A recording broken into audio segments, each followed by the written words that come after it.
ॐ नमः शम्भवाय च मयोभवाय च नमः शङ्कराय च मयसकराय च नमः शिवाय च शिवतराय च श्मशानेष्वा स्मरहर पिशाच्या सहचरा चिताभस्मालेपस्त्रकपिनुकरोटिः परिकरा अमङ्गल्यं शीलं तव भवतु नामैवमखिलं तथापि स्मरतॄणां वरद परमं मङ्गलमसि नागेन्द्रहाराय त्रिलोचनाय वसमाङ्गरागाय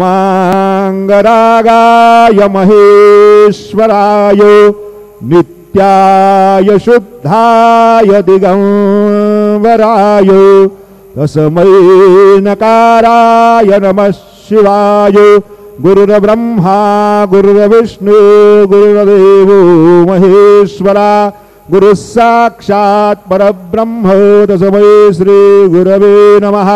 सद्गुरु साईनाथ गुरुवे नमः। सायं पूजनार्थे ध्यानम् आवाहनं समर्पयामि। चन्दनं त्वां गन्धर्वा अघनस्त्वाम् इन्द्रस्त्वां बृहस्पतिः त्वामोघदेषु मुहुराद्या विद्वान् यक्ष्माद्मुच्युतु चन्दनं समर्पयामि।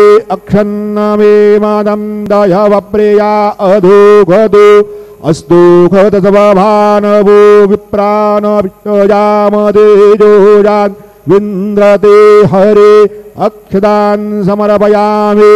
अहिरेव भोगैः वर्जे देवाहुञ्जायां हेतिम्बरिबाधमानः हस्तगणो विषवान् विद्वान् वयोनान् पितवान् वोमान् वोमाग्रोधं परिपातु विषवताः हरिरादे कुङ्कुममनाना परिमल सकल सौभाग्यद्रव्याणि समर्पयामि। सेवन्तिका बकुलचम्पकपाटलाब्जे पुन्नागजाति करवेर्सालपुष्पैः बिल्वप्रवाल तुलसे दलमालतेभिः त्वां पूजयामि जगदेश्वर मे प्रसीद। ऋतुकालोद्भवपुष्पं समर्पयामि। सायंकाले महानैवेद्यं निवेदयामि।